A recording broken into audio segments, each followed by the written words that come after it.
بسم الله الرحمن الرحيم.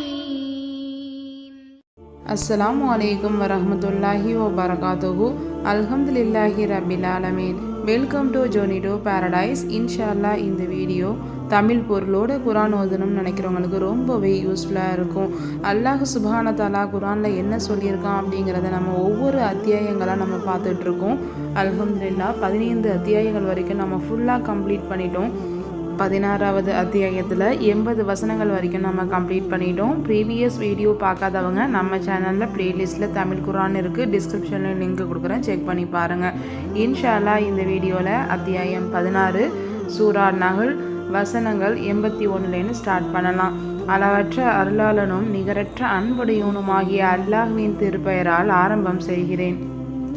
இன்னும் அல்லாஹ்தான் படைத்துள்ளவற்றிலிருந்து உங்களுக்கு நிழல்களையும் ஏற்படுத்தினான். இன்னும் மலைகளிலிருந்து உங்களுக்கு தங்கும் இடங்களாக குகைகளையும் ஏற்படுத்தினான். இன்னும் வெப்பத்திலிருந்து உங்களை பாதுகாக்கக்கூடிய சட்டைகளையும் உங்களுடைய போரில் உங்களை பாதுகாக்கக்கூடிய கவசங்களையும் உங்களுக்காக அமைத்தான். நீங்கள் அவனுக்கு முற்றிலும் வழிபட்டு நடப்பதற்காக இவ்வாறு தன் அருட்கொடையை உங்களுக்கு பூர்த்தியாக்குகின்றான். எனினும் இவர்கள் உம்மை புறக்கணித்து திரும்பி விடுவார்களாயின் நபியே அதற்காக கவலைப்படாதீர். ஏனெனில் உம் மீது கடமையுள்ளதெல்லாம் இறை கட்டளைகளை அவர்களுக்கு தெளிவாக சேர்ப்பிப்பதுதான். அல்லாஹுவின் அருட்கொடையை அவர்கள் நன்றாக அறிகிறார்கள், பின்னர் அதனை அவர்கள் நிராகரிக்கின்றனர். அவர்களில் பெரும்பாலோர் நிராகரிப்பவர் நன்றி கெட்டவர்களாகவே இருக்கின்றனர். ஒவ்வொரு சமூகத்தாரிலிருந்தும் ஒரு சாட்சியை நாம் எழுப்பும் நாளை நினைவூட்டுவீராக. அந்நாளில் நிராகரிப்பவர்களுக்கு புகழ் கூறுவதற்கு அனுமதி வழங்கப்பட மாட்டாது. இன்னும் அவர்கள் அல்லாஹ்வுக்கு பொருத்தமானதை செய்து அவ்வேளை தண்டனைக்கு தப்பித்து கொள்ளவும் இடம் கொடுக்கப்பட மாட்டார்கள்.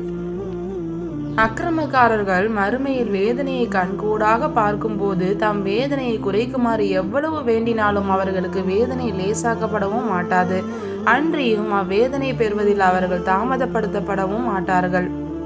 இன்னும் இணை வைத்தவர்கள் தாங்கள் இணை வைத்தவர்களை மறுமை நாளில் பார்க்கும் பொழுது அல்லாஹ்விடம், எங்கள் இறைவனே, உன்னை அன்றி நாங்கள் அழைத்து வணங்கி கொண்டிருந்தோமே, அத்தகைய எங்களுடைய இணையாளர்கள் இவைகள்தாம் என்று அவர்கள் கூறுவார்கள். அதற்கு அந்த தெய்வங்கள், நாங்கள் தெய்வங்கள் அல்ல, நிச்சயமாக நீங்கள் பொய்யர்களே என்னும் சொல்லை அவர்கள் மீது அவைகள் வீசும். இன்னும் அந்நாளில் அவர்கள் அல்லாஹ்வுக்கு முற்றிலும் பணிந்து விடுவதை எடுத்து வைப்பார்கள். பின்னர் இவர்கள் இட்டு கட்டியவையெல்லாம் இவர்களை விட்டு மறைந்துவிடும். எவர்கள் நிராகரித்து கொண்டும் அல்லாஹ்வின் பாதையை விட்டும் தடுத்து கொண்டும் இருந்தார்களோ அவர்களுக்கு பூமியில் குழப்பம் உண்டாகி கொண்டிருந்ததற்காக நாம் வேதனைக்கு மேல் வேதனையை அதிகப்படுத்தி கொண்டே இருப்போம். இன்னும் ஒவ்வொரு சமூகத்திலும் அந்த சமூகத்தவர்களில் இருந்தே அவர்களுக்கு எதிராக சாட்சியை எழுப்பும் நாளில் உம்மை இம்மக்களுக்கு எதிராக சாட்சியாக நாம் கொண்டு வருவோம். மேலும் இவ்வேதத்தை ஒவ்வொரு பொருளுக்கும் விளக்கமாகவும் நேர்வழியாகவும் அருளாகவும் முஸ்லிம்களுக்கு நன்மாராயமாகவும் உம் மீது நாம் இறக்கி வைத்திருக்கிறோம். நிச்சயமாக அல்லாஹ் நீதி செலுத்துமாறும் நன்மை செய்யுமாறும் உறவினர்களுக்கு கொடுப்பதை கொண்டும் உங்களை ஏவுகிறான். அன்றியும் மானகேடான காரியங்கள், தீமை, வரம்பு மீறுதல் ஆகியவற்றை விட்டும் உங்களை தடுக்கின்றான். நீங்கள் நினைவில் வைத்துக் கொள்வதற்காக அவன் உங்களுக்கு உபதேசம் செய்கின்றான். இன்னும் உங்களுக்கு மத்தியில் உடன்படிக்கை செய்தால் நீங்கள் அல்லாஹ்வின் பெயரால் செய்யும் உடன்படிக்கையை நிறைவேற்றுங்கள். அல்லாஹ்வை உங்களுக்கு சாட்சியாக நீங்கள் ஆக்கிய நிலையில் அவற்றை உறுதிப்படுத்திய பின்னர் அச்சத்தியங்களை நீங்கள் முறிக்காதீர்கள். நிச்சயமாக அல்லாஹ் நீங்கள் செய்வதை நன்கறிவான். நீங்கள் சத்தியத்தை முறிக்கும் இவ்விஷயத்தில் உறுதியாக நூற்று பின்னர் நூற்றதை துண்டு துண்டாக ஆகியவளை போல் ஆகிவிடாதீர்கள். ஒரு சமூகத்தார் மற்றொரு சமூகத்தாரை விட அதிகமானவர்களாக இருக்கிறார்கள் என்னும் காரணத்தால் நீங்கள் உங்கள் சத்தியங்களை உங்களுக்கிடையில் ஏமாற்றுவதற்கு சாதனங்களாக்கி கொள்கிறீர்கள். நிச்சயமாக அல்லாஹ் உங்களை சோதிப்பதெல்லாம் இதன் மூலமாகத்தான். இன்னும் நீங்கள் எவ்விஷயத்தில் பேதப்பட்டு கொண்டிருந்தீர்களோ அதனை அவன் உங்களுக்கு மறுமை நாளில் தெளிவாக்குவான். மேலும் அல்லாஹ் நாடி இருந்தால் உங்களை ஒரே சமுதாயத்தவராய் ஆக்கியிருப்பான். என்றாலும் தான் நாடியவர்களை வழிகேட்டிலேயே விட்டு வைக்கிறான். இன்னும் தான் நாடியவர்களை நேர்வழியில் சேர்ப்பான். நீங்கள் செய்து கொண்டிருந்தவை பற்றி நிச்சயமாக மறுமையில் நீங்கள் கேட்கப்படுவீர்கள். நீங்கள் உங்கள் சத்தியங்களை உங்களுக்கு இடையில் மோசடியாக ஆக்கிக் கொள்ளாதீர்கள். அவ்வாறு செய்தால் நிலை பெற்ற உங்களுடைய பாதம் சருகிவிடும்.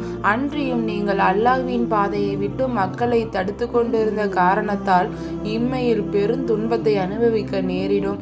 மறுமையில் உங்களுக்கு கடுமையான வேதனையும் உண்டு. இன்னும் அல்லாஹ்விடம் செய்து கொண்ட வாக்குறுதியை அற்ப விலைக்கு நீங்கள் விற்றுவிடாதீர்கள்.